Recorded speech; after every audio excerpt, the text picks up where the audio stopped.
आपको मौका नहीं मिलेगा। छत्तीसगढ़ की जनता जो छत्तीसगढ़ के जो स्वाभिमान इन 4-4.5 सालों में, चाहे छत्तीसगढ़ी भाषा की बात करो, चाहे छत्तीसगढ़ी तीज त्योहारों की बात करें, और न केवल छत्तीसगढ़ी बल्कि हमने देखा छठ पूजा की भी हमने छुट्टी दी है, और वहीं चेटी चंद महोत्सव भी हमने छुट्टी दी है। तो सभी समाजों को, सभी वर्गों को, ऐसा नहीं है कि हमने कहीं विभाजन किया हो। छत्तीसगढ़ में 2,85,00,000 लोग जो रहते हैं, उसके चाहे वो किसी धर्म के हों, किसी जाति के हों, उसके तीज त्योहार, रहन सहन, सबका सम्मान हमने किया है। ये लोग, इनका 2 ही काम हैं, धर्मांतरण और सांप्रदायिकता, 2 की मास्टरी है। तो हमारा काम जोड़ने का, हमारे काम खुशियाँ बांटने का है, और हमने वो किया है। ऐसा कोई कार्यक्रम बता दीजिए सीएम हाउस में ना होता हो।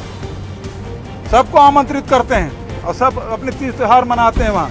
कभी रमन सिंह के मुख्यमंत्री से दरवाज़ा खुला था कि मुख्यमंत्री निवास का, आज सभी वर्ग का कार्यक्रम वहाँ हो रहा है। तो सबको सम्मान देने का काम, और यही भाईचारा, प्रेम, यही भारत की पहचान है और छत्तीसगढ़ की विशेष पहचान है कि शांति के टापू कहलाता है। भारतीय जनता पार्टी, आरएसएस, विश्व हिंदू परिषद, बजरंग दल कितना भी यहाँ नफरत फैलाने की कोशिश करें, वो सफल नहीं होंगे। छत्तीसगढ़ में एक विशेष समुदाय की जो जनसंख्या है वो लगातार बढ़ रही है, और शासन प्रशासन इसको किस तरह गिनती कर रहा है, कंट्रोल कर रहा है? मैं तो कह रहा हूँ कि इनके शासनकाल में चर्च बने हैं, आज तक क्यों जवाब नहीं दे? सबसे ज़्यादा चर्च इनके कार्यकाल में बना है, उसके बारे में कभी जवाब दिए हैं क्या? कभी चुप हो जाते हैं। गिन ले, सबसे ज़्यादा चर्च इन्हीं कार्यकाल में वो बना है, तो सबसे ज़्यादा धर्मांतरण इन्हीं कार्यकाल में हुआ है।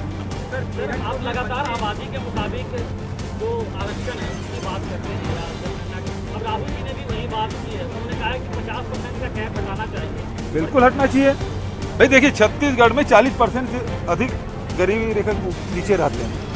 ये रमन सिंह की उपलब्धि है। यही आरबीआई की जो डिक्लेयर किया है, उसमें 40% लोग गरीबी रेखा के नीचे रहते हैं। तो और फिर 44% हमारे जंगल है, 32% आदिवासी हैं, 13% से अधिक हमारे अनुसूचित जाति के लोग हैं, 42-43% हमारे पिछड़े वर्ग के लोग रहते हैं। तो ऐसे में ये 50% का जो कैप लगाया है उसे हटाना जाना चाहिए। ईडब्ल्यूएस की बात है तो हम बिल्कुल स्वीकार करते हैं, हमने हेड काउंट कराया और उसमें 4% उनको भी दिया है। तो ये वैसे भी 50% का कैप तो हट चुका है, और मैंने पत्र भी लिखा, कई बार हो गए पत्र लिखते, लेकिन प्रधानमंत्री या केंद्र सरकार की ओर से कोई जवाब नहीं आ रहा है। अजय,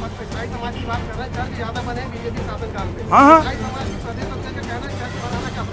कोई अपराध नहीं है। मैं कहाँ बोल रहा हूँ, मैं ये बात बोल रहा हूँ, ये कहते हैं कि धर्मांतरण ज़्यादा हुआ।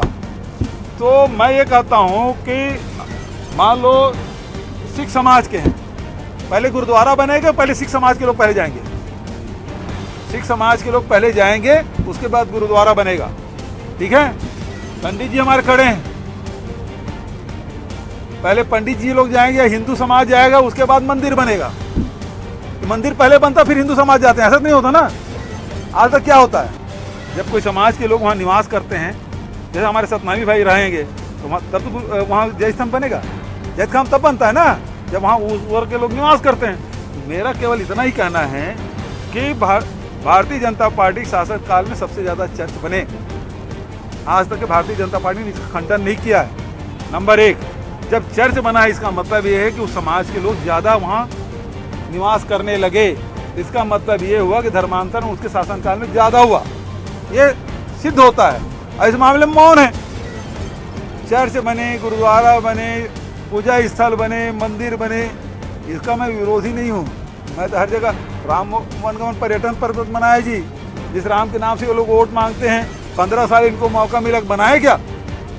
नहीं बनाए। अभी हमारे अब सिख समुदाय के लोग आए थे, गुरु नानक देव आए थे फुलझर, गढ़ फुलझर में। तो धार्मिक तीर्थ स्थल घोषित किए कि नहीं किए?